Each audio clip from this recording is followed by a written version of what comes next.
धर्म चक्रवर्ती देवादिदेव परमात्मा महावीर स्वामी, परम पुण्य के उदय से परमात्मा के शासन के अंदर में हम सभी को जन्म प्राप्त हो चुका है और ज्ञानी भगवान वर्तमान भव में हमें मिले इस जन्म को चार रूप से दुर्लभ बताते हैं।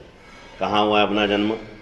आर्य देश में, आर्य कुल में, जैन कुल में मनुष्य के रूप में जब हमने जन्म प्राप्त कर लिया है तब हमें समझाते कि भाग्यशाली चार गति के संसार में इससे श्रेष्ठ दूसरा कोई जन्म नहीं है।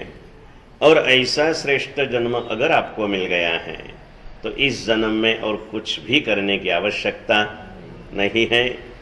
एक ही छोटा सा काम आप कर लो। और क्या कर लो? तो समझाते हैं कि जैसा श्रेष्ठ जन्म मुझे मिला है ऐसे श्रेष्ठ जीवन का अब मुझे निर्माण करना है।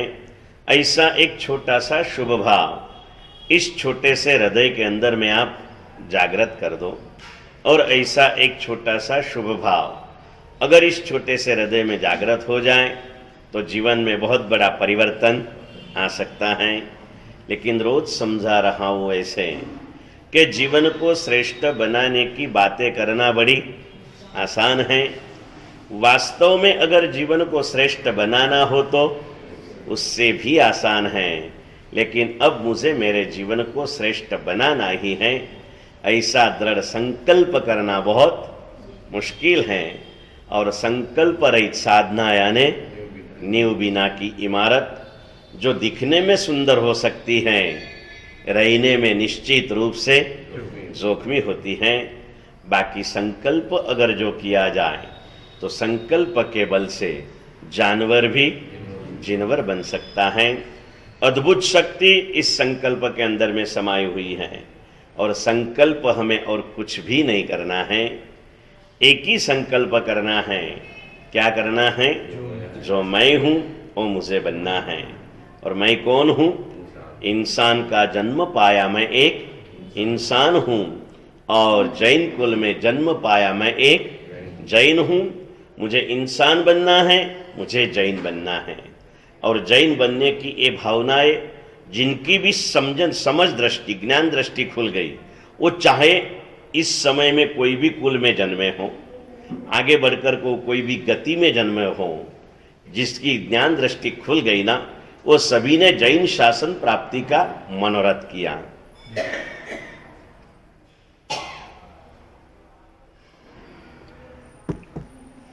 जैसे प्रारंभ के दिनों में अपन ने बातें की थी कि परमात्मा का शासन प्राप्त कर पशु भी पावन बन गए, प्रभु बन गए। क्यों बने?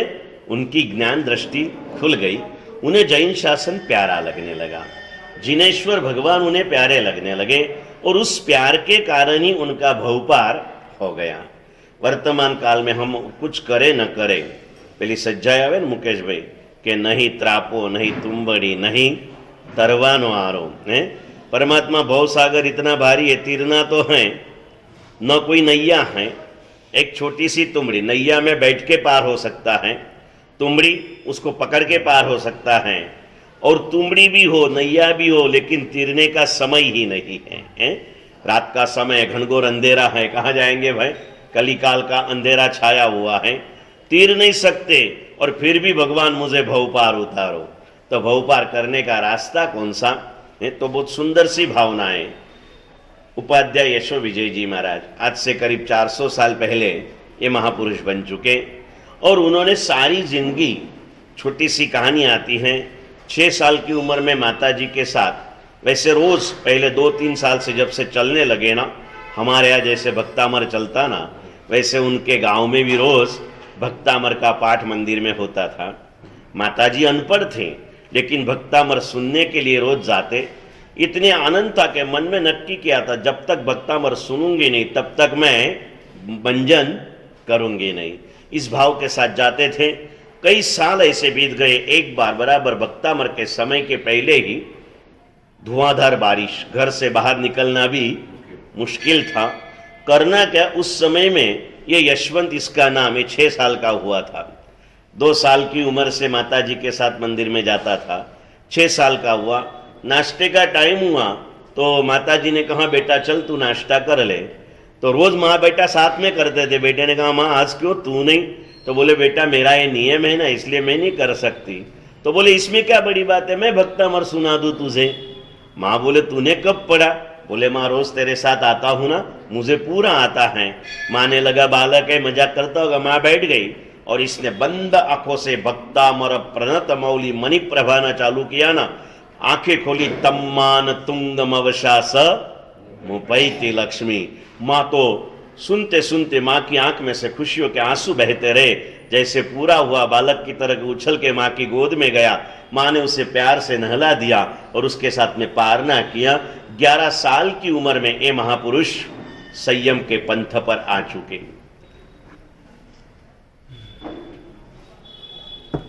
संयम ग्रहण कर लिया इस महापुरुष ने और सारी जिंदगी उन्होंने ज्ञान योग के अंदर में अधिक से अधिक बिताई। पूर्ण अप्रमत्त भाव से साधु जीवन की साधना कर ली। और ये करते करते करते करते एक दिन ख्याल आया, महापुरुषों को अपने जाने का समय भी ख्याल आ जाता है। आप भी सब महापुरुष हो ना, आपको यहां से जाने का समय ख्याल रहता है ना, बराबर है? जाने का समय ख्याल आया, वो महापुरुष है, बराबर है ना, पुण्यशाली। तो आया और उन्होंने सोचा अब क्या करना। तीरने के लिए प्रयास तो बहुत किया, लेकिन अभी तो किनारा दिख रहा नहीं है। करना क्या? तीरना तो है। तीरने के लिए जो सत्व चाहिए, जो संगयन चाहिए, जो सद्भावनाएं चाहिए, वो कुछ भी मेरे पास नहीं है। और फिर भी तीरना तो है, तो तीरने के लिए क्या करना? और उन्होंने परमात्मा के पास जाके, निर्मल चारित्र के स्वामी, एक क्षण भी जिन्होंने प्रमाद नहीं किया, भगवान ने जो बताया सा उतना पूरा दिनचर्या जिन्होंने बनाई, 6 घंटे से अधिक कभी निद्रा नहीं ली, 18 घंटे ज्ञान और क्रिया के अंदर में जिन्होंने जोड़ दिए, यानी न चारित्र निर्बल था न ज्ञान साधना निर्बल थी।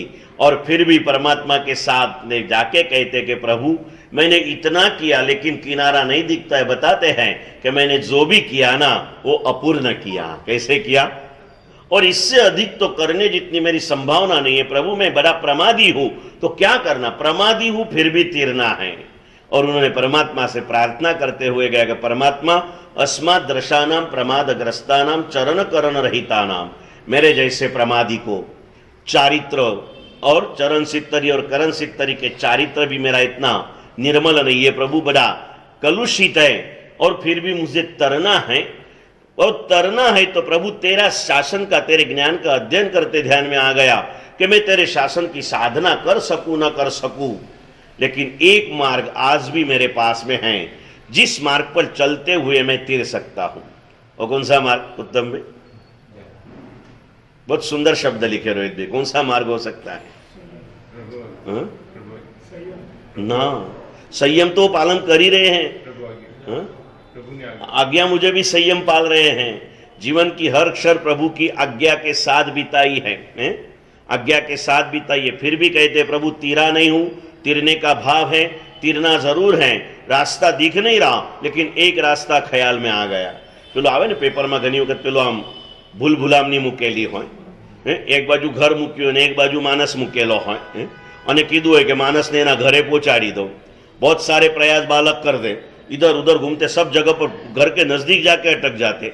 और फिर एक समझदार आदमी आता ना, एक सेकंड में उसे बताता भाई ये नहीं ये रास्ता है, बस ऐसा रास्ता इन्होंने बताया।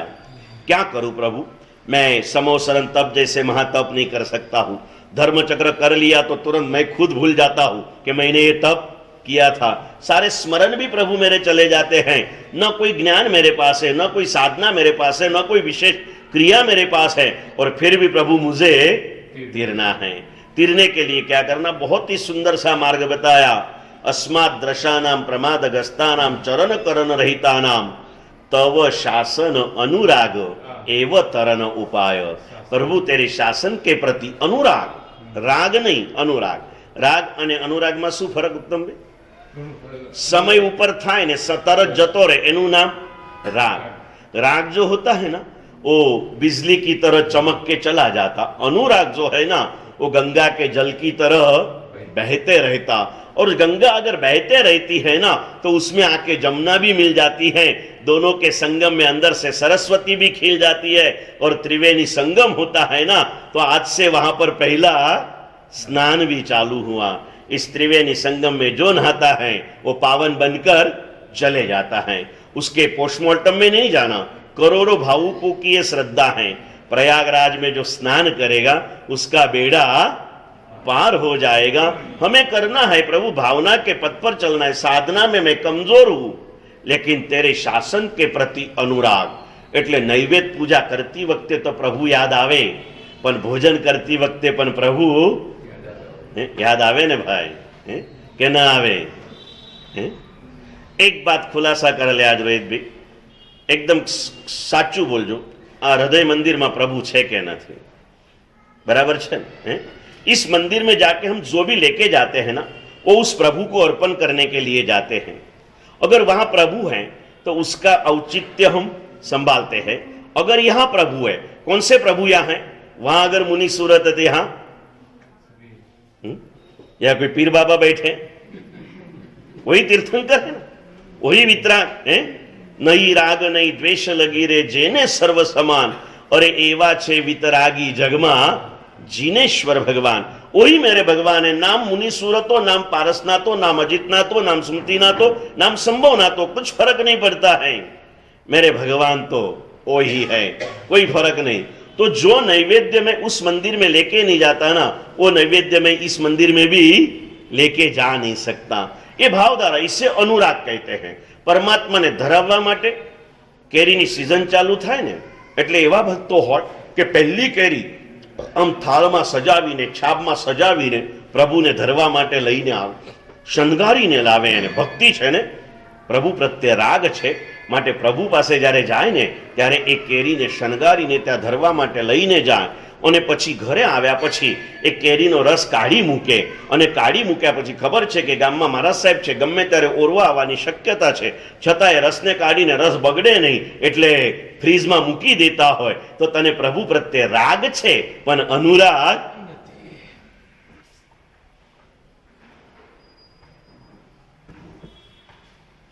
સવારે તને પરમાત્માની પૂજા, ભક્તામરનો પાઠ, પ્રવચનના શ્રવણ જેવી પુણ્ય પ્રવૃત્તિ તને યાદ આવે છે, પ્રભુ પ્રત્યે રાગ છે।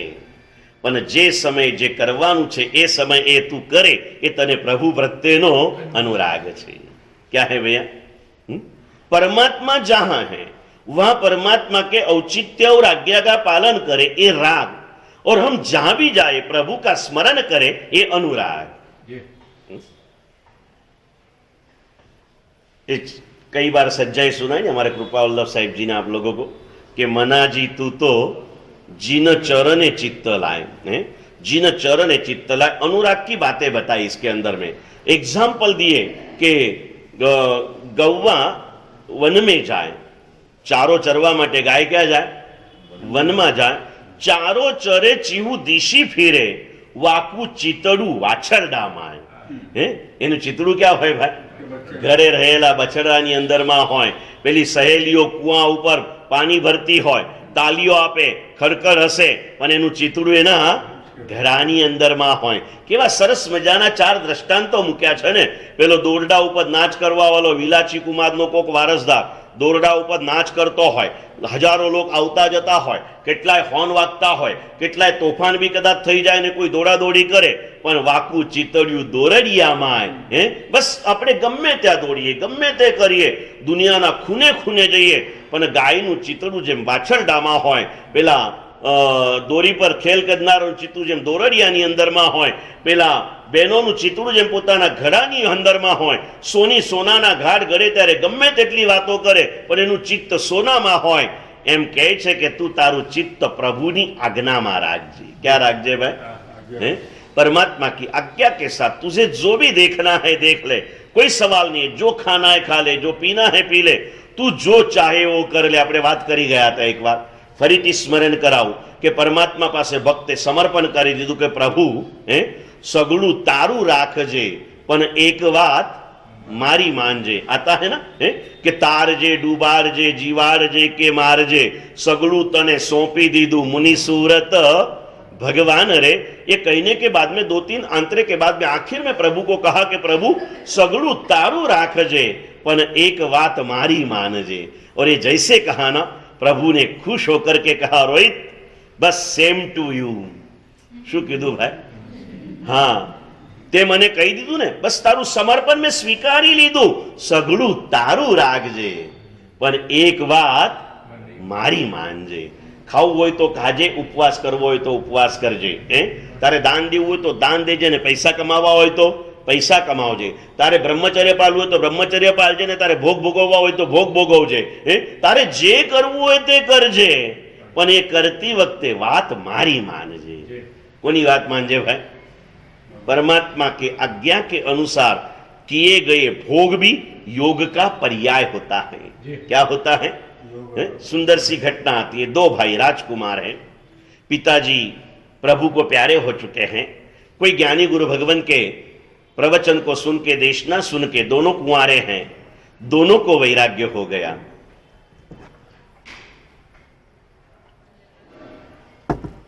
राज्य की जिम्मेदारी थी, ऐसा ही अनाथ राज्य को छोड़ के नहीं जा सकते. दोनों ने एक दूसरे को कहा, भैया तू संभाल ले, मैं जाता हूं. आखिर छोटे ने बड़े को मना लिया, भाई आ બધું संभालવું मारा कामનું નથી, તમે संभाली लो, हूं जाऊं छू. बड़े भैया ने छोटे भैया को परमिशन दे दिया, दीक्षा ले ली. उसके बाद में छोटे भैया अपने विहार यात्रा में चले गए. यहां पर बड़े भैया के समय के साथ शादियां हो गई, 1 2 3 4 रानियां आ गई. 12 साल बीते. बड़े भैया संसार में हैं, छोटे भाई साधु जीवन में हैं. बड़े भैया भी अपने पत्नियों के साथ पूर्ण रूप से उन्हें संतोष दे रहे हैं. परमात्मा की आज्ञा के पालन के साथ, आज्ञा के स्मरण के साथ संसार के भोगों को भी उत्तम रूप से अनुभूति कर रहे हैं पुण्यशाली. और इसीलिए मैंने आपको 2-3 बार बताया, इससे फिर से याद दे दूं, कल्प सूत्र में सिद्धार्थ राजा के भोगों का भी वर्णन किया है. वो भोग भोगते थे, इसकी भी प्रशस्तियां लिखी गई કે વિપુલ શ્રેષ્ઠ કોટીના વિપુલ ભોગોને તેઓ ભોગવતા હતા. यानी भोग भोगने की मनाही नहीं की, भोगने लायक नहीं है, लेकिन भुगतने हो तो अच्छी क्वालिटी के लो. श्रेष्ठ कोटी विपुल भोगोने तेओ भोगवता હતા. 4 ઢોસા ખાવા સારા કે ભાખરી ચોળીને ઘી નાખીને ખાવી સારી? વધારે સારું શું લાગે? બરાબર છે ને? ઢોસા બહુ બહુ તો જીભને સ્વાદ આપી શકે, પેટને ક્ષણવાર માટે ભાર આપી શકે, થોડી વારમાં બધી હવા ફૂસ થઈ જાય, અને એ જ 2 ભાખરી મસ્ત આમ ચોળીને ચૂરમું કરીને ચોખ્ખું ઘી નાખીને, ન મળે તો મુકેશભાઈ ત્યાંથી માંગી લેજો, સમજ્યા ને ભાઈ? એ ચોખ્ખું ઘી નાખીને એમાં દેશી ગોળનું ચૂરમું કરો અને વાપરી જાઓ ને. એની ઉપર અઠ્ઠમના આત્તરવાયનામાં પહેલા આવા ચૂરમા આપાતા હતા. એક ચૂરમું ખાઈ લે ને તો 3 દાડા ખાવાની જરૂર ન પડે. क्वालिटी टॉप श्रेष्ठ कोटिना विपुल भोगों ने आ राजा पर भोगवी रहा है. 12 वर्ष ना वाना वाया. जब बातें करने को बैठते ना, बात के अंदर में राजा के बातों में कई बार, बस रोज 1 आध बार तो भाई महाराज की बात आती. मेरा भाई था, ऐसा था, आज यहाँ होऊंगा, आज वहां होऊंगा. पता नहीं 12 साल में कभी कांटेक्ट नहीं हुआ. मोबाइल का जमाना नहीं था, गाड़ियों का जमाना नहीं था, कहाँ है जानने का समय भी नहीं था. अपने अपने ध्यान में, अपने अपनी धारा में सब डूबे रहते थे. कहाँ है पता नहीं, फिर भी भाई को कभी भूला नहीं. અત્યારે તો બધી સિસ્ટમ છે ને ભાઈ. અહીંથી હું ગયા પછી ક્યારે ક્યાં છું તમે ધ્યાન રાખવાના ખરા? કે ગરજ સરીને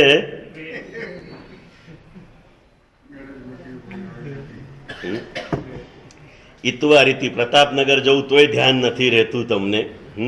રામદાસ પેટ આવ્યો તોય તમને લાંબુ લાગે. મેં ત્યાં રામદાસ પેટમાં કીધું, મુકેશભાઈ કીધું, ઇતવારી વાળા ને રામદાસ પેટ વાળા રોજ ધંધા માટે બુટી બોરી જાય છે 35 કિલોમીટર, નજીક લાગે છે, હે ને? અને રામદાસ પેટથી ઇતવારી વ્યાખ્યાનમાં આવવું હોય તો લાંબુ લાગે, અને ન સમજેલા લોકોને તો લાગે. પણ મુકેશભાઈ ને ઉત્તમભાઈ જેવા ધર્માત્માને પણ ઇતવારીથી રામદાસ પેટ લાંબુ લાગતું હોય તો પછી ધર્મ બચારો ક્યાં જઈને રહેશે? समझा कि नहीं तमें भाई? क्यों ना हो कि मैं रोज जाऊं. परमात्मा की वाणी का श्रवण करने के लिए मैं रोज जाना चाहिए. भावना रोज भाई महाराज ની વાત આવે, મારા ભાઈ મહારાજ અહીંયા હશે, અત્યારે આમ કરતા હશે, અત્યારે સ્વાધ્યાય કરતા હશે, અત્યારે ક્રિયા કરતા હશે, અત્યારે ध्यान करता હશે. साधु नहीं बने थे. साधु की पूर्ण चर्याओं ने ख्याल थी कि सच्चा साधु इस समय पर ये करता होगा, इस समय पर ये करता होगा, इस समय पर ये करता होगा. सारी बातें करते रहते. रानियां भी बड़ी शालीन थी, समर्पित थी, बातें सुनते सुनते बड़ी खुश होती थी। रोज एक की एक बातें चलती थी। આપણે બીજું બધું કરીએ કે ના કરીએ, આજે 13 તારીખ થઈ ને, કાલે સંક્રાંતિ, કાલ સુધી વાંધો નહીં, કમૃતા ચાલુ છે એટલે સારી વાતો ના કરાય, બરાબર?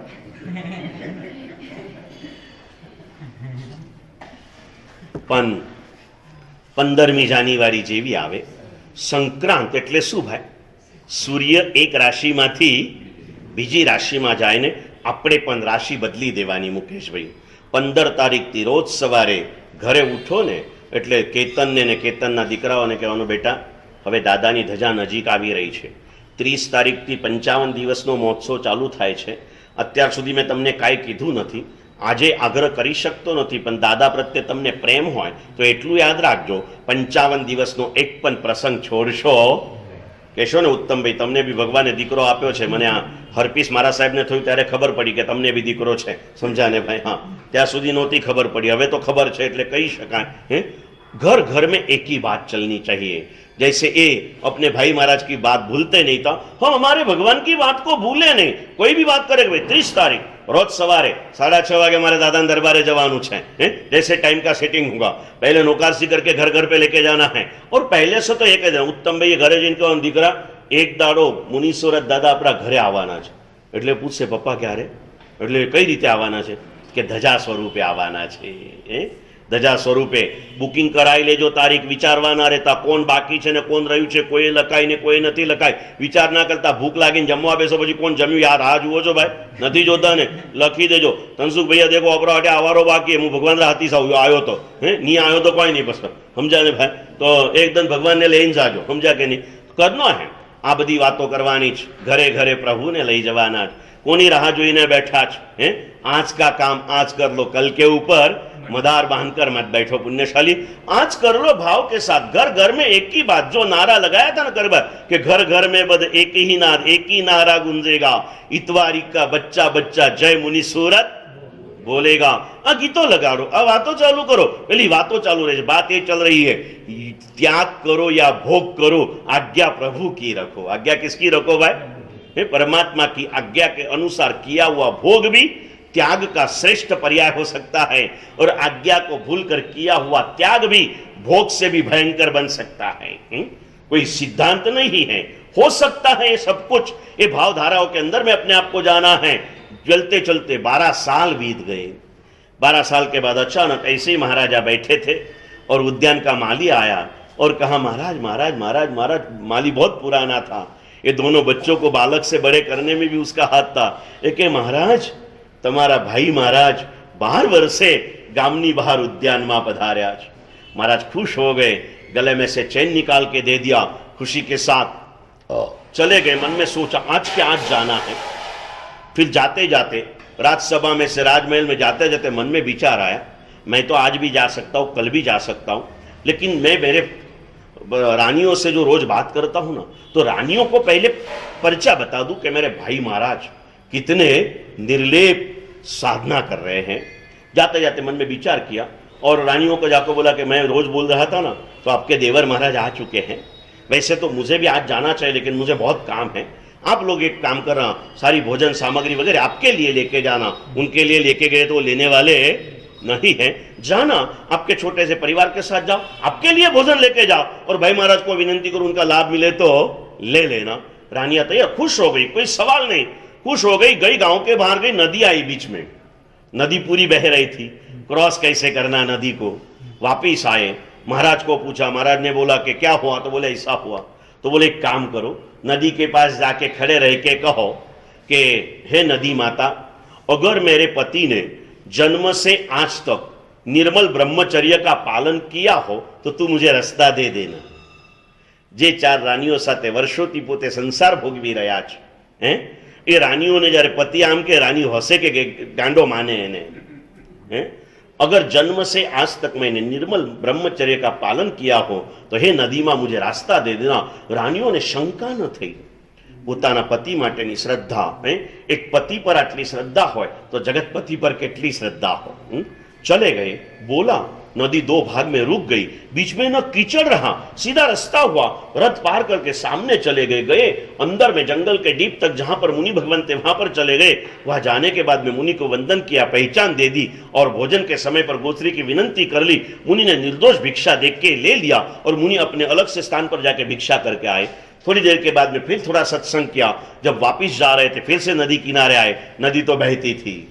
अब तो पूछने की जरूरत नहीं थी ना, अब तो मंत्र हाजिर था ना, हाजिर था। बोलने को जा रही थी, बड़ी रानी छोटी रानी ने कहा, बेन 1 मिनिट रोकाई जाओ। तो कैसू કે હવે તો આપ મંત્ર આપણી પાસે છે, પણ એ તો આપણા સ્વામીએ કીધેલો છે ને, હવે આપણે બીજો મંત્ર એમના ભાઈ મહારાજને પૂછી આવીએ। અને દેવરિયા મુનિવરને પૂછવા માટે ગયા। એમને પૂછવા આવ્યા ત્યારે કઈ રીતે? એમને કીધું આ રીતે આયા। દેવરિયા મુનિ કે જાઓ નદી પાસે ઊભા રહીને કહેજો કે અમારા દેવર મહારાજે દીક્ષા લીધી ત્યારથી માંડીને આ જીવન જો અખંડપણે નિર્જલા ઉપવાસ કર્યા હોય તો એ નદી તું મને હજી જેને 2 ઘડી પહેલા ઓરાયું છે એ ફેંકવા માટે જ નતું લીધું ને ભાઈ। અને કહે છે અમે જો દીક્ષાથી માંડીને આ જીવન અગર 24 ઉપવાસ કર્યા હોય તો એ નદી માતા તું મને રસ્તો આપ। बिल्कुल शंका नहीं। अगर वचन पे श्रद्धा है तो सिद्धि निश्चित है, और शंका है तो निश्चित सिद्धि नहीं है, नहीं है। हाथ में आई हुई सिद्धि भी दूर चली जाती है। श्रद्धा के साथ आगे बढ़ना है। मैं आया तब मेरे पर जो श्रद्धा त्याग है क्या उत्तम भाई? क्या श्रद्धा है? क्या श्रद्धा है बोलो ना। મને મહારાજ સાહેબ પર પૂરી શ્રદ્ધા છે। 14 વર્ષ પહેલા પણ મને રોજ દીક્ષાનું કહેતા હતા, પણ આપ્યા વગર ગયા હતા। આ વખતે પણ સ્વયં છોડ્યું નથી સાહેબ, એ ખ્યાલ કરવાનો। પકડી રાખ્યું છે। હા, પકડી રાખ્યું છે, પણ એ પકડમાંથી ઢીલા ક્યારે પડશું? સમય તો આવી ગયો છે, આનાથી સારો સમય બીજો ક્યારે આવશે? ઉત્તમ આર્ય દેશ, આર્યકુલ, જૈન કુલ, માનવનો અવતાર, પ્રભુનું શાસન। પ્રભુ ભલે હોય કે ના હોય, પ્રભુ જે માધ્યમથી તારતા હતા એ શાસન તો આજે भी हाजिर છે। श्रद्धा आए, बताया, रास्ता हो गया, चले गए। चारों रानियां, पूरा परिवार बड़ा सरप्राइज है। वहां जाके पति से बात किया, स्वामी ये कैसे संभव हुआ? बोले अनुभव किया तो शंका की बात नहीं, लेकिन आश्चर्य समाने के लिए पूछ रहे। उन्होंने कहा ये बात तो जो है ना, कल अपन जाएंगे ना, वो भाई महाराज स्वयं बताएंगे। दूसरे दिन चले गए, अपने आप रास्ता मिल चुका, चले गए, पहुंच गए। धर्म देशना सुनने के बाद में सवाल किया,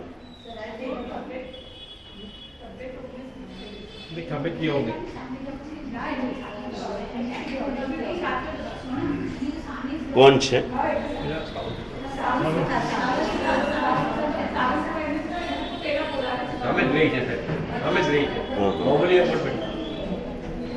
राजा रानी नौकार संभलाय ने मोटा मारे। हाँ,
पानी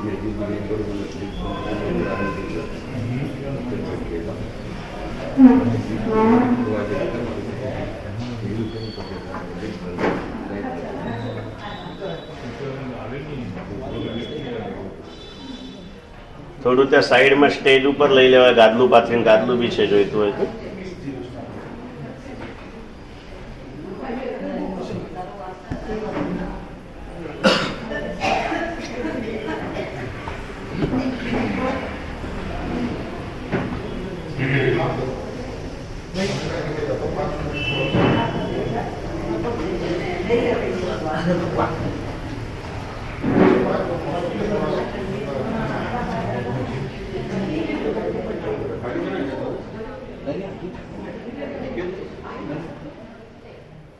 કે હોશમાં આવી ગયા ને 1 મિનિટમાં સામાયિક પર આવી દો ને એને ખાલી ધ્યાન થાય, જો હોશમાં હોય તો.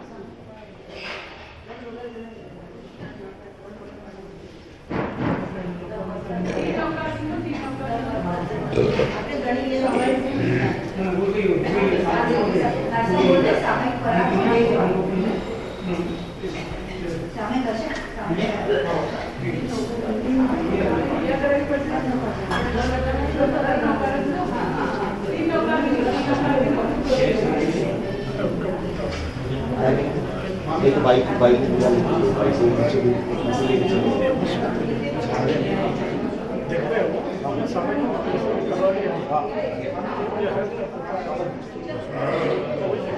हाँ, थोड़ी भीड़ कम कर दो, भीड़ कम करो थोड़ी.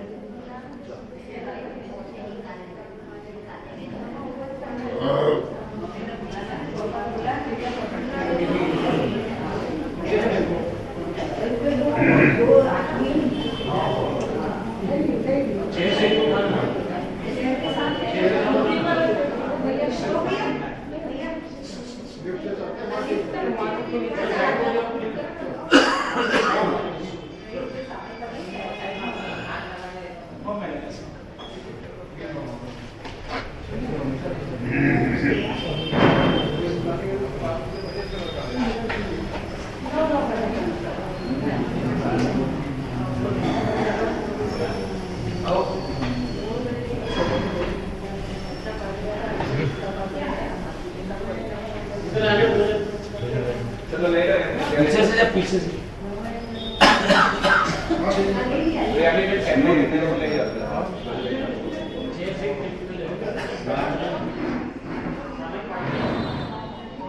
हाँ, થઈ ગયા 3 નૌકાર ગણીને ભરાઈ દેલું છે.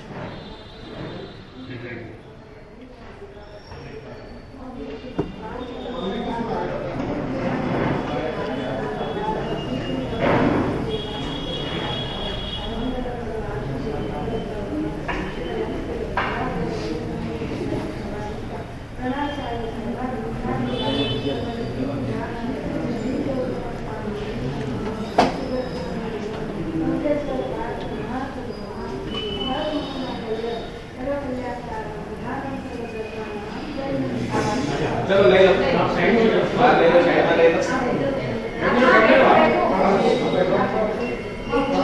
नहीं चलो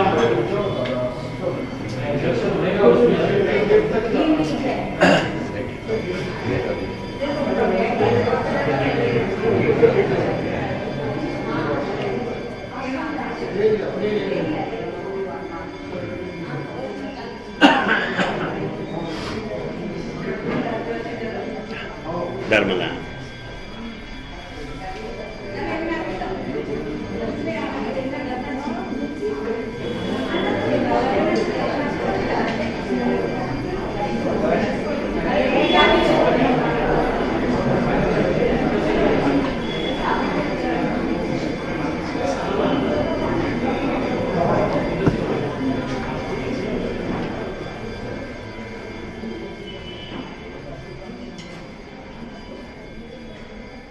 ચાલો બેસી જાઓ.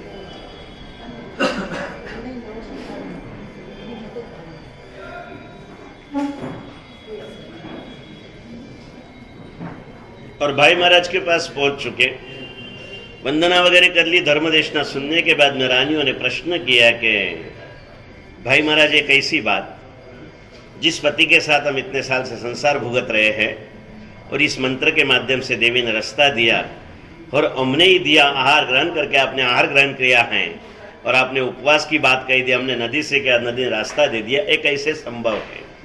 और याद आता हो तो मैंने आपको बताया था श्रावक के लिए, श्रावक की एक कक्षा बताई थी कि श्रावक संसार में रहता जरूर है लेकिन उसके दिल में संसार होता, और इसके लिए एक शब्द, शास्त्रीय शब्द दिया था कि श्रावक संसार में काय पाती होय चित्त पाती न होय। श्रावक का शरीर संसार में हो सकता है, मन तो निरंतर संयम में ही होता है।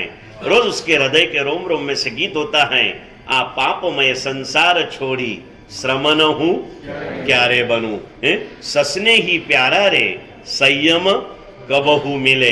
ये सारी भावधाराएं होती है। पूछा और तब भाई महाराज ने बताया कि देखिए बहना, ये ऐसी है कि आपके पति संसार में हैं लेकिन उनके दिल में संसार नहीं है। मैं आहार लिया था लेकिन खाने में मेरा जी नहीं था, और इसीलिए सर्वसामान्य रूप से साधु साध्वी के लिए तो कहा गया है कि साधु खावा छता उपवासी होय अने ऊंघवा छता जागता होय। वास्तविक साधुता की परिभाषा समय संयोगों के साथ कुछ कम ज्यादा दिखे तो हम इसके ऊपर कोई कमेंट्स करने की गलती जरूर से न करे। पुण्यशाली इस कली काल में साधु के पंथों पर कोई आए ना, कोई भी आ जाए और आकर के मुझे कहे ना, अभी रामदास पेट में था, गुरु सप्तमी के दिन वहां पर पूजा चल रही थी और जो साध्वी जी भगवतिया जिनको लाया गया था उधर रखा हॉस्पिटल में और फिर अजीतनाथ में रुके थे, उनके साथ में एक मुमुक्षु आत्मा थी। मुझे जैसे खबर पड़ी कि मुमुक्षु हैं, एक छोटी मुमुक्षु आत्मा भी दिखे ना तो भी हृदय में खुशियां होती हैं, क्योंकि कलिकाल के अंदर में राग की आग में रहते हुए वैराग्य की भावधारा जागृत होना, यह भी बहुत बड़ा आश्चर्य है। जलते हुए अंगारे पे से चलने वाले योगियों को देखकर हम लोग अचरीज होते हैं, सरप्राइज प्राप्त करते हैं ना। ये तो होता है भाई, सामने से दिखता है कि जहर की प्याली पी रहे हैं लेकिन कुछ होता नहीं है, जीते रहते हैं। ऐसा कोई चमत्कार आपने देखा सुना भाई कि पूरी जहर की प्याली पी ले फिर भी कुछ नहीं हुआ? हाँ, मूलचंद जी की राशि के है ना, उन्हें याद रह गया, समझ गए भाई। वो मीराबाई ने जहर की प्याली पी ली और फिर भी उनको कुछ नहीं हुआ। ये हो सकता है पुण्यशाली। वैसे साधु खाते हैं, खाने के लिए नहीं खाते हैं। संयम की साधना इस शरीर से करना है तो इस गाड़ी को पेट्रोल देने के रूप में खाते हैं। खाना है तो खाओ, कैसे भावों से खाओ। इसके लिए हमारे यहाँ किस्सा बताया, राग और अनुराग की बात चल रही है नरेंद्र भैया। हम प्रभु के पास जाए और प्रभु की भक्ति करें, ये राग, और हम जहां जाए वहां प्रभु की आज्ञा का स्मरण रखे, ये अनुराग है। हमें अनुराग होना चाहिए। तीरने का एक ही उपाय है। मैं कई बार पूछता हूं, श्री नहीं, बहुत फर्क है, बहुत फर्क। अभी आप यहाँ पर हो, परमात्मा की पूजा कर रहे हो, परमात्मा के भंडार में 100 रुपया डाल रहे हो, बाहर कोई गरीब दिख गया और 10 रुपये भी आप नहीं देते हो, नजर घुमा के चले जाते हो, तो आपको प्रभु के प्रति राग है, अनुराग नहीं है। कोई भी चीज मैंने बताया, आप स्टार्टिंग से वैसे थे ना, आस्तो मैंने बताया कि परमात्मा के मंदिर के अंदर में नैवेद्य पूजा के अंदर में आम धरने वाला बाहर निकलने के बाद में आम का रस फ्रिज में रखा हुआ जो खाता है तो प्रभु के प्रति राग है, लेकिन अनुराग नहीं है। सीधी बात बताओ, थोड़ी सरल भाषा में, परमात्मा की भक्ति करना राग है, परमात्मा की आज्ञा का पालन करना अनुराग है ना। प्रभु प्रत्येनो राग ए ज प्रशस्त राग, पण त्या છીએ ત્યાં સુધી હોય એ રાગ, અને जा जाइए त्या प्रभु सतत याद रहे। अनु का मतलब अनुकरण, राग का क्या है? अनुसरण। और इसीलिए हमारे यहाँ 2 शब्दों का प्रयोजन है, अनुरागी बनना, अनुयायी बनना। अनुराग आने के बाद में अनुयायी बनने की बातें करते हैं। हर समय में प्रभु का स्मरण रहे, ये अनुराग है, और प्रभु के वचन के अनुसार जीते रहे, ये अनुयायी बनने से एक तरीका है। जाना है, और आज इस समय में मान लो, आज हम जितने भी यहाँ पर बैठे हैं, मुझसे स्टार्टिंग करूं, हम सब अभी जीवन के अंतिम प्रवेश के अंदर में प्रवेश चुके हैं, अंतिम समय के अंदर में हमारा प्रवेश हो चुका है। अभी हमारे अजीत भैया को बाकी है, अभी आधे पे पहुंचे वो समझ लो, लेकिन हम सब अंतिम चरण के अंदर में हमारा प्रवेश हो चुका है। हम विशेष साधना सब तो नहीं कर सकते। ये मुकेश भाई जैसे पुण्यशाली कोई होते हैं 70-75 साल की उम्र में भी 70-75 की ओली करते हैं। ये हमारे अरुणाबेन की भी ओलियां चालू रहती है। मैंने 2 दिन के पहले उन्होंने कहा अभी प्रार्थना करने की जरूरत क्या है आपको, है क्या जरूरत है, ओली चालू रखो, अभी 100 पूरी करना है तो समय कहाँ है हमारे पास में। मुकेश भाई को भी कह देता हूं, चाहे कोई भी आपको लोभ में मोह में फंस के पालना करने का बोले तो पालना मत करो। ये पालना करके मन हो तो हेम वल्लभ विजय जी सदगुरुभ्यो नमो का जाप करो और बिना पारने ओली चालू रखो। अखंड 25-26 साल से आंबिल चालू है और जीवन के आखिरी दम तक आंबिल करने का भाव है। ये तो अभी वर्तमान में है। हमारे पूज्य हिमांशु श्री महाराज आखिरी दम तक करीब करीब ऐसे इनसे भी अधिक आंबिल करके 15-16 हजार आंबिल उन्होंने अपने जीवन काल में किए थे पुण्यशाली, और वो आंबिल की साथ ही उन्होंने इस देह को छोड़ा है। ऐसे कई सांस ऐसे कई दृष्टांत हमारे पास में है। अब रुकना किसके लिए। रोहित भाई ने कहा गुरुदेव કેટલા વર્ષો પછી અમે આ તપ કર્યો, હવે કર્યો છે તો ચાલू કર્યો બોલો, તप કર્યો ना बोलो तप अब चलते रखो, क्यों नहीं है।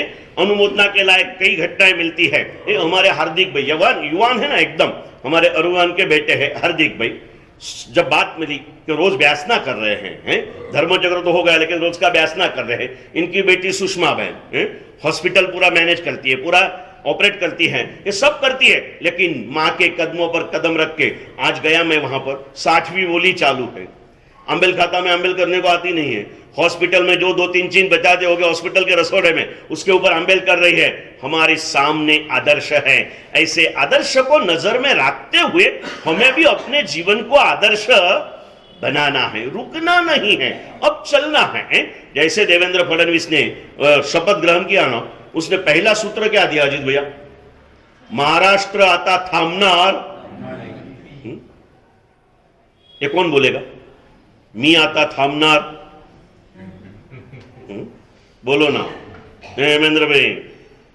महाराष्ट्र रुकेगा नहीं, महाराष्ट्र अब थमेगा नहीं है? मैं रुकूंगा नहीं, जाग गई है मेरी आत्मा, बस इस पथ के ऊपर मैं चलता रहूंगा।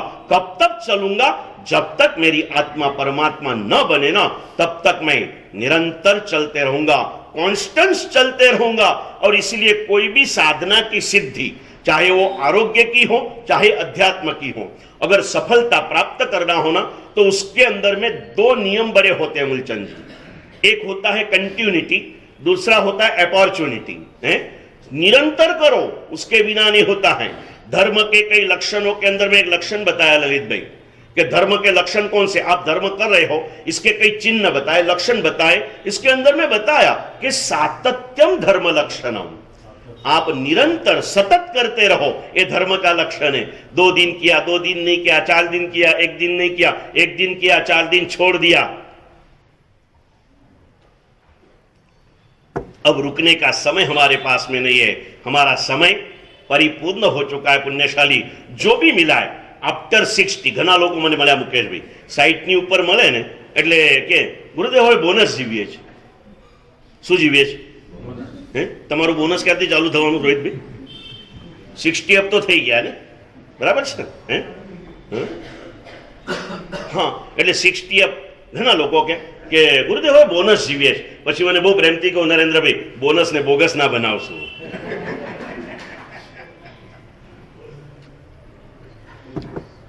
समय पर की साधना समय पर काम आती है। देखिए हमारे माता जी हैं, मानो कि प्रभु ने बुला लिया था, ऐसे में से भी थोड़ा सा हुआ, अपने आप चले। कई कहा लोगों ने जाते जाते भी मथे निंदा भी करना नहीं भूले। बचपन से ये संस्कार गिराए ना, तो इस समय में भी उन्हें क्या याद आया भाई, मंगली क्या याद आया, ये याद आया। हमारे संसारी पिताजी थे, अभी 4-5 साल के पहले चल बसे। उनका एक छोटा सा अकस्मात हुआ, लेकिन उसका परिणाम बहुत भयंकर आया।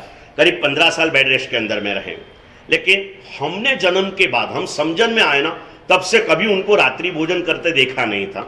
ऐसे समय काल के अंदर में ऐसी घटनाएं 2-4 बार घटी कि भाई शाम के समय में दवाई वगैरह ले ली, रात्रि की दवाई कभी नहीं ली 15 साल के अंदर में। शाम की दवाई ले ली, पानी चुका दिया, पचखान किया और बेहोश हो गए। तो बेहोश होते समय उनका आखिरी वाक्य क्या था उत्तम भाई मालूम है? मारू पचखान થઈ ગયું છે, મને કશું આપતા નહીં, इतना बोल के बेहोश होते थे। इतना बोल के जो जीवन भर में हमने घूंटा होगा ना, आखिरी समय पर हमें वही याद आएगा। थोड़ी नेगेटिव घटनाएं बताऊं आपको। एक आंकड़ा बाजार का व्यापारी था, वर्ली का मटका खेलने वाला, बहुत बड़ा व्यापारी था। 4 बेटे थे, वो जमाने की बात है ना, अभी तो 4 बेटे बोलना भी मजाक है, समझ गए ना। तो 4 बेटे थे और उसको भी बीमारी तो हर एक को आती है, और बीमारी आए ना आए मौत तो आती है। वो बीमारी में था, पूरा बुखार आ गया था, 4 डिग्री बुखार पूरा सर के अंदर में चढ़ चुका था।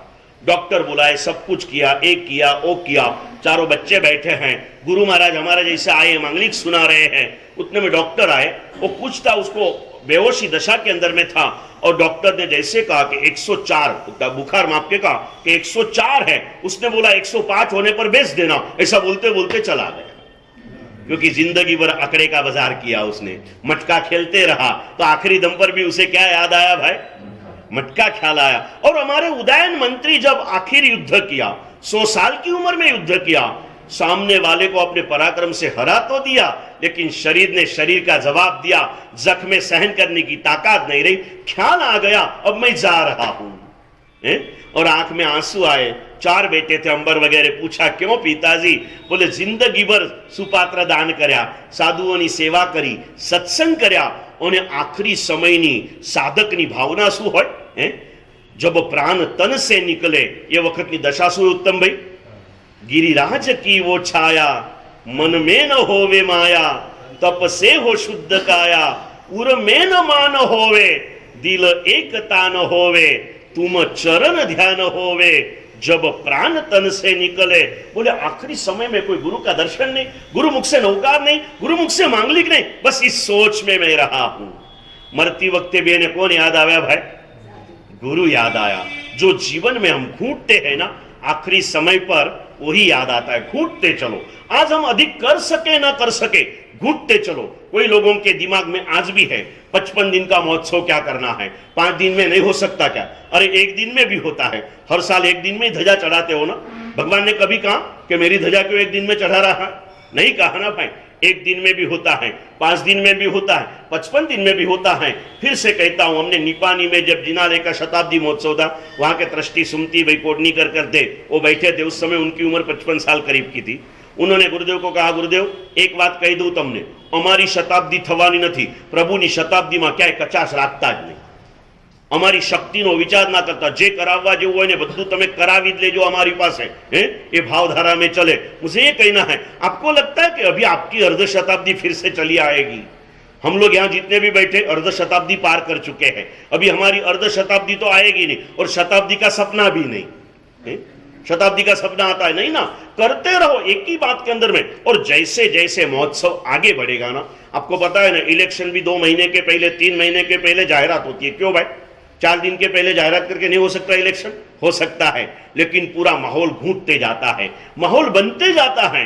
मन के लोगों के, जनता के विचारों का परिवर्तन कराया जा सकता है। हमें भी कितने सालों से इस दिमाग में वासनाएं भरी है, भोगों की आकांक्षाएं भरी है। इस वासनाओं का हमें ऑपरेशन करना है, भोगों के भावों का निरसन करना है। और इसीलिए जैसे घूटते जाएंगे, रोज प्रभु 24 घंटे हम करे न करे, हमारी आसपास में मुनि सूरत दादा का जाप होते रहेगा, और परमात्मा के नाम की ओरा से पूरा आसमान गूंजते रहेगा। 24 घंटा एक घर में जाप चलेगा, ओम ह्रीम श्रीम रम श्री मुनि सूरत स्वामी ने नमः। और ये मेरे घर में भी घुटता रहे, और मेरे घर में घुटता रहे। 50वें दिन में ऐसा दिन आएगा पुण्यशाली, क्या कहूं आपको। ओम गांव का भंगी था और घर की सफाई के लिए भी आता था। नाम था उसका रामू। राम क्या था उसका? रामू। और सेठ की, यहाँ सेठ के घर पे बंगले में हवेली थी। बंगले तो अभी बने, पहले क्या थी? हवेलियां। हवेली में साफ सफाई के लिए आता था। सेठ की बेटी कमला के साथ में उसे प्यार हो गया, और उसने एक दिन, नीच कुल का था ना, हल्के कुल का था, कमला को कह दिया मुझे तुझसे प्यार हो गया, मैं तुझसे शादी करना चाहता हूं। कमला ने क्या करना चाहिए? धिक्कार करना चाहिए ना, पिताजी को कहना चाहिए ना। जिसे स्वयं पे भरोसा होता है ना, वो कभी किसी का धिक्कार तिरस्कार नहीं करते। मैंने आपको प्रवीण देसाई के पद सुनाए थे ना कि पापी ने तू प्यार करी ले, पापीनो उद्धार थशे। धिक्कार ना करो। अंग्रेजी में लख्યું છે, अनार्य भाषा के अनार्य लेखक ने लिखे हुए शब्द है, hate the sin but not sinner. पाप का धिक्कार करो, पापी का धिक्कार। कमला बड़ी शालीन थी, संस्कारी थी, शीलवती थी। उसने कहा अगर तू मुझे चाहता है ना तो ऐसे नहीं मिलेगा, ऐसे नहीं मिलेगा। तो बोले क्या करना पड़ेगा? तो तुझे पता है ना, अपनी हवेली में एक भोईरू अपने जिन्हें कही ना वो है, बोले 7 दिन तुझे वहां रहना है और रात दिन राम का ध्यान धरना है। हाँ, अभी इतना मेरे ध्यान में नहीं है, आती है घटना। अपन सार तक चले पुण्यशाली। सुंदर सी बात, खुशी हो गई कि ऐसे स्वाध्याय भी हमारे संग में बैठे हैं पुण्यशाली। आनंद, खुशी की बात है, अनुमोदना की बात है। और वो बोला, लेकिन याद रखना 7वें दिन मैं 16 श्रृंगार सचकर तेरे पास आऊंगी, लेकिन मैं आने पर भी मेरे आने का ख्याल अगर तुझे नहीं आया तो मैं तेरी बन जाऊंगी, मैं तेरी बन जाऊंगी। और रामू बैठ गया। किसके लिए? राम के लिए कि कमला के लिए? कमला की प्राप्ति के लिए नीचे बैठ गया। दिन भर राम राम राम राम राम राम राम राम करते करते करते करते करते 7 दिन बीते। गान तमारा गाता गाता अमे समयनु, अब बोलो ना, नाम तमारू लेता लेता अमे समयनु भान भूलिया। परमात्मा का नाम स्मरण क्या ताकत होती है पुण्यशाली उसके अंदर में। लेते रहा। 7 दिन कहां बीते, न खाया न पिया न सोया न लेटा, बैठे ही राम नाम के अंदर में। और परमात्मा का नाम जब रोम रोम में होता है ना, हम बोलते तो जाते हैं रोमे रोमे हूं तारो बनी जाऊं छु, सिर्फ बोलने के लिए बोलो, कोई बात नहीं है। एक दिन बोलते बोलते एक दिन वो भी आएगा कि हम बन जाएंगे। ये बोलता रहा। 7 दिन कब बीते पता नहीं। 7वें दिन कमला गिन रही थी दिन। 16 श्रृंगार सच कर, पूरा श्रृंगार करके कमला वहां आई। झांझर झमकाती झमकाती आई, नजदीक में जाके खड़ी रही। रामू को पता नहीं चला। आवाज दिया, रामू को पता नहीं चला। धीरे से उसको हलाया, तब कहीं रामू का ये समाधि ध्यान टूटा।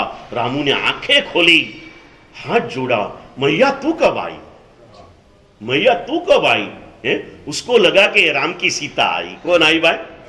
राम की सीता आई। बोले भैया मैं मैया नहीं हूं, मैं तो तेरी कमला हूं, जिसके लिए तू यहां बैठा है ना, वो कमला मैं वो खड़ा हो जा और मुझे अपना ले। और रामू ने कहा, मैया जहां राम वहां काम नहीं, जहां काम वहां राम नहीं। और वो रामू कल जिनकी जन्मतिथि हुई ना, जन्म तारीख कल जिनकी थी ना, स्वामी विवेकानंद जी, उनके गुरु रामकृष्ण परमहंस के रामू बने। समझ सकते हो आप? मुनि सूरत के नाम को घूटना है। आज तक हम एक भी व्रत लेने के लिए मन तैयार नहीं है, लिए हुए व्रतों का पालन करने के लिए मन तैयार नहीं है, व्रतों के पालन के अंदर में दृढ़ता नहीं है। मुनि सूरत मुनि सूरत मुनि सूरत, कभी कभी चलो ढूंढते रहो, गूगल के ऊपर सर्च करो मुनि सूरत के गीत, और फिर एक गीत आता है सुंदर सा, अभी प्रसिद्ध हुआ है कि मुनि क्या रे थईशु, सूरत क्या रे लईशु, मुनि सूरत जेवा अमे क्या रे थईशु, मुनि क्या रे थईशु। ये भाव चलते चलो रात दिन कोई ना कोई रूप से मुनि और सूरत, मुनि और सूरत, इस धारा में चलो। आज याद आ जाए वहां जाऊंगा, वहां जाके करूंगा। कोई पूछेगा, लोग पूछते मारे साहब 24 कलाक कोण जाप करशे, मारे साहब रातना कोण आवशे? त्यारे मैं मनथी कीधुं उत्तमभाई ने बोलाई लेजो। रातना उत्तमभाई आवशे, मुकेश भी आवशे, अमारा भुजाडेजी आवशे। જ્યારે કોઈ નહીં આવે ને ત્યારે આવે એવા આ અમારા આ પહેલા 4 જણાને 1-1 કલાક રાતમાં આપી દેજો। 12 વાગ્યા સુધી તો આજના લોકો આમે ઊંઘતા નથી, યુવાનો બધા, એટલે 12 વાગ્યા સુધીનો ટાઈમ પસાર થઈ ગયો અને 4 વાગે આ લોકોનો જાગવાનો ટાઈમ છે। આ લોકો તે દિવસે પ્રતિક્રમણ ગઈકાલની જેમ વહેલા ચાલુ કરી દઈશું, એટલે પેલા દલીચંદજીની જેમ 7 વાગે સૂઈ જવાનું ને 12 વાગે જાગી જવાનું અને જતા રહેવાનું, જાવ હોય તે જાપ કરવા માટે જવાનું છે। રામ રામ રામ રામ રામ રામ કરીએ ને એમ મુનિ सूरत मुनि सूरत मुनि सूरत मुनि सूरत घूटता जशो ने 55મો દિવસ એવો હશે, ધજા જ્યારે લહેરાતી હશે ને। મને કાલે કોઈ કીધું કે ગુરુદેવ ઘરે ઘરે તોરણ ક્યારે બંધાવાના છે? દાદાના ધજા નિમિત્તે ઘરે ઘરે તોરણ તો એના સમય બંધાશે, પણ દાદાની ધજા લહેરાશે ને ત્યારે આંખે આંખે આંસુના તોરણ બંધાયેલા, ખુશીઓના આંસુ, મારા દાદાની ધરા, મારા દાદાની ધજા, એ જ્યારે જોતા હશે ને ત્યારે ખબર નહીં પડે અને અચાનક બધા જોશે આ બધી ધરતી ભીની કાતી થઈ ગઈ, ઉપરથી વરસાદ તો આવતો નથી અને જમીન ભીની કાતી થઈ ગઈ, ત્યારે જુએ ત્યારે ખબર પડશે મુનિ सूरत દાદાના ભક્તોના આંખમાંથી હર્ષાશ્રુની વર્ષા એવી વરસી છે કે આખી ભાજી મંડી ભીની થઈ ગઈ છે। ये भावधारा घूटना है इसे। और ये घूटने के लिए कहता हूं, किसी की राह मत देखो, किसी की चाह मत देखो। अगर हम प्रभु को चाहते हैं तो ध्वजा के स्वरूप में प्रभु को घर पे ले जाने का मौका बिल्कुल मत चुको। कल की राह मत देखो, नीचे उतरो और बोल देना भाई जे तारीख खाली होय ने ये तारीख है मारू नाम लखी ले जो। ऐसी होना चाहिए पुण्यशाली। एक बात के लिए नहीं कह रहा, हर चीज के लिए फिर से कहता हूं, ये समय तो अधिक से अधिक 30 जनवरी को चालू होगा, 25 मार्च को पूरा होगा, 26 को यादें लहराती रहेगी, 27 के दिन हम फिर से हमारे किसी के निकट के रिलेटिव की शादी के अंदर में चले जाएंगे और दादा की ध्वजा को भूल जाएंगे। ध्वजा भुलाई जाए चलेगी, लेकिन ध्वजा के साथ रहा हुआ वो परमात्मा की भक्ति, परमात्मा के आज्ञा का भाव कहीं नहीं भूलना चाहिए। ध्वजा के ऊपर चिंतन करने के लिए बैठा रोहित भाई, एक लिखान लिखा, गुरुदेव की कृपा, दादा की कृपा से लिखा है कि हे दादा, तेरे इस शिखर के ऊपर लहराती ध्वजा पवन के साथ लहराती रहती है। जिस दिशा में पवन जाता है इस दिशा में फरकती रहती है, लेकिन दंड को छोड़ती नहीं है। ख्याल में आया मैं आगे क्या लिखा होगा? मूलचंद जी बोलो तो, आप विचारक हो ना चिंतक हो, बोलो तो क्या लिखा होगा? क्या लिखा हो फिर से बोलो ललित भी आपको है कि दादा, तेरे शिखर के दंड के ऊपर लहराती ध्वजा पवन के दिशा के साथ लहराती रहती है, लेकिन दंड का बंधन कभी छोड़ती। क्या कहा होगा उत्तम भाई मैंने? आगे क्या लिखा होगा? बस दादा वैसे ही कि समय के पवन के साथ मैं मेरे जीवन में आगे पीछे भले हिलता रहूं, लेकिन तेरे आज्ञा के दंड से कभी करेंगे भाव हम ये लोग करेंगे भाव। दूसरा एक चिंतन आ गया, दादा की दया से बैठे हैं ना दिन रात हमारे मन में यही चलता है, कुछ ना कुछ ऐसे ही चलता है। एक छोटा सा चिंतन आया, मुझे मेरे लिए खुशी है, कोई लिए ना लिए आपको तो दे दूं, समझ गया ना पुण्यशाली? कहां जाएगा कैसे जाएगा पता नहीं, आए हुए अच्छे भावों को न्याय देते चलो। एक ऐसा भाव आया सुरेश भैया, सुंदर सा विचार, इस प्रभु ने दिया, कौन देता है भाई? देने वाला भी वही है ना, उसने ही दिया। कि हे दादा, तेरे शिखर पर लहराती ध्वजा को देखकर ख्याल आता है कि अंदर में तू बैठा हुआ है। तेरे शिखर पर लहराती ध्वजा देख के ख्याल आता है कि अंदर में तू बैठा है।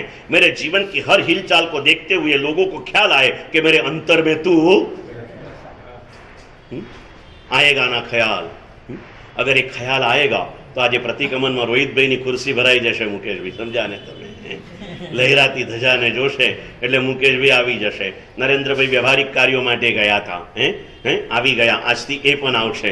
લલિતભાઈ ભલે શરીરથી ભલે પડી ગયા હો લલિતભાઈ, પણ મનથી પાછા ચડી જજો, બરાબર છે ને? કાલે પક્ષી ભલે ખોયું, પણ ઓરિજિનલ પક્ષી પૂનમની હતી આપણી પહેલા, જ્યારે ચોથની સંવત્સરી નથી થઈ ને ત્યારે પાંચમની સંવત્સરી હતી ને પૂનમની પક્ષી હતી। આપણી પક્ષી ક્યારે કિરીટભાઈ? આજે પક્ષી કરો। દરેક દિવસનું કંઈક મહત્વ છે, કાંઈ ફરક નથી પડતો। જ્યારે જાગીએ ને ત્યારથી એ કરવાનું। અહીંયા જ મેં ઘણી વાર 14 વર્ષ પહેલા કીધેલું, તમને યાદ હોય તો, ગઈ ગુજરી ભૂલી જાઓ। દેશી કહેવત છે, ગઈ ગુજરી ભૂલી જાઓ। પછી બીજી કહેવત શું?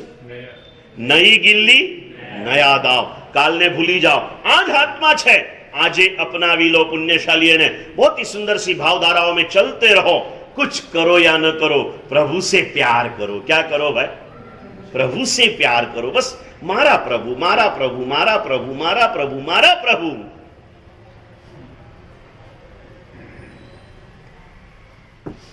सुंदर सा भक्ति पद आता है महावीर स्वामी भगवान का, आता होगा अजीत भैया आपको, सुंदर आता है कि सकल समता सुरलतानो तू ही अनुपम कन। प्रभु तू ही तू ही तू ही तू ही यू ही धरता ध्यान, यू ही धरता ध्यान। तुझे स्वरूपी जे थया तेने लयू तारू नाम, लयू तारू नाम।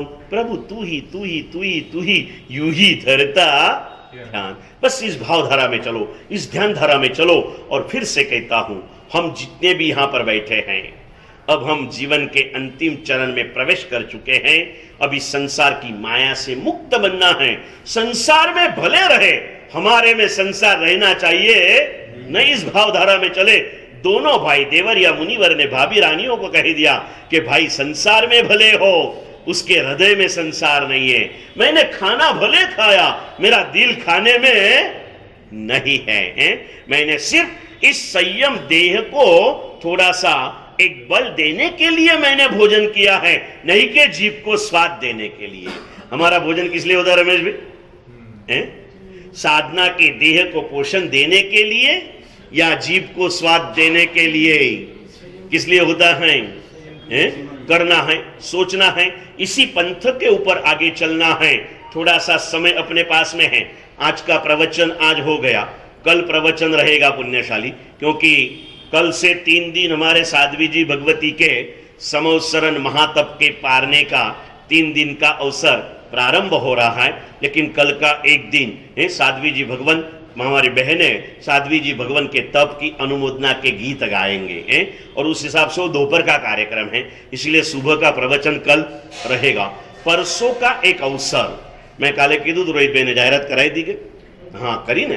कल परसों का अवसर किसी ने चूकना नहीं, दरेक ने कहो कि भाई आवो, समवसरण अरियंत की ऐश्वर्य भूमि है, जहां बैठकर प्रभु शासन की स्थापना करते हैं, जहां बैठने के बाद में सभी जीव अपने जन्मजात वैर भाव को भी भूल जाते हैं, जहां पर बैठने के बाद में प्रभु अगर बोलते रहे ना, आपने तो 16 प्रहर सांभला ने बाभना जी, इससे अधिक कोई देशना नहीं सुनी ना, तब तक तो लोग नहीं थके। लेकिन लिखा है कि समवसरण में बैठे प्रभु अगर देशना देते रहे, सुनने वाला सुनता रहे ना, तो अखंड 6 महीने तक भूख प्यास थकान नींद कुछ भी नहीं आता। ऐसी जिसकी उराए होती है, ऐसा ये समवसरण, उसकी सारी बातों को समझना है। समवसरण की सीढ़ी से लगाकर सबसे ऊपर रहे अशोक वृक्ष, और उसके ऊपर कौन सा वृक्ष मुकेश भाई? चैत्य वृक्ष एम जोड़ी अरिहंताजी। ये कितना वर्षથી बोलो छो ने? देवंदन में बोलो ने, निरख्यो नेमी जिनंदने अरिहंताजी राजी मती कर्यो त्याग। उसके अंदर में आता ना परमात्मा के समवसरण में जहां प्रभु बैठते हैं, चैत्य वृक्ष अशोक वृक्ष होता है, और अशोक वृक्ष के ऊपर कौन सा वृक्ष होता है? चैत्य वृक्ष होता है। क्या होता है, कैसे होता है, कुछ तो समझे और फिर प्रभु का ये हो जाए। कभी कभी शादी किसी से करनी हो तो उसका पूरा बायोडेटा लेते ना, प्रभु से शादी करनी है ना, प्रभु से क्या करना है? शादी। तो प्रभु का कुछ तो भी समझना चाहे ना कि मेरे प्रभु के पास में क्या है, कितनी आवक है, कितनी जावक है, कितने व्यसन है, क्या है। प्रभु को भी व्यसन होता है, परार्थ व्यसनी न अकालम परार्थ व्यसनी न। प्रभु को परोपकार का व्यसन होता है पुण्यशाली, प्रभु व्यसनी है हमारे, समझ गए ना, वो परोपकार के व्यसनी होते हैं। क्या क्या प्रभु की बातें, प्रभु की प्रभुता की बातें करने के लिए बैठेंगे। 9 बजे का समय देंगे, जरूर पधारना। माताओं को भी कहता हूं कि जरूर समय पर आओ। अभी तो हमारे भाइयों से भी अधिक लेट माताएं आती है, और उनमें उनकी कोई गलती नहीं है, गलती सब आपकी है। आप चाय पीने में लेट करते हो तो उनको आने में लेट होता है।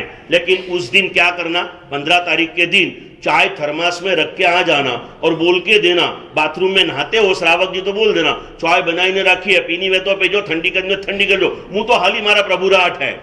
समझ गए ना भाई, ये करना है, आना है, समय के साथ चलना है। कब मिलेगा ये मौका ना, सुंदर सा अवसर। दादा समवसरण की भाव यात्रा मैं भी पहली बार करा रहा हूं। हमारे गुरुदेव तो समवसरण ध्यान 3 साढ़े 3 घंटा कराते हैं। सुबह 6 बजे चालू होता है, 9 साढ़े 9 बजे तक 500 700 800 लोग, ऐसे शहर बड़ा है ना, वहां पर रहते हैं।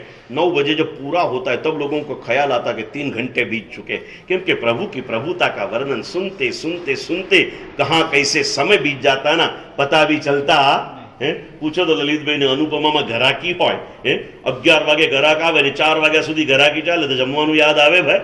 ના આવે ને। જ્યાં સ્વાર્થ દેખાય, જ્યાં પ્રેમ હોય, ત્યાં કોઈ દિવસ બીજું याद આવતું। मुझे मेरे प्रभु से प्रेम करना है, प्रभु से प्यार करना है, मुझे मेरे प्रभु से शादी करना है। अंजन छला का महोत्सव में आता ना अजीत भैया, ये संगीतकार भगवान की शादी का भी प्रसंग आता ना अंजन छला के, तो अभी वो पिक्चर के गीत को लेके गाते, आज मेरे प्रभु की शादी है, आज मेरे प्रभु की शादी है। मैंने एक बार मेहुल को रोका, मैंने बोला रुक जा, आज मेरे प्रभु की शादी है मत बोल, ऐसा बोल, आज मेरी प्रभु से शादी है, आज मेरी प्रभु से शादी है, ऐसा कुछ तो भी बोल। और प्रभु से शादी करते करते आत्मा की आबादी को हम सब प्राप्त करें, यही मंगल भावनाओं के साथ परमात्मा की बधाधिक भाव से क्षमा याचना। मंत्र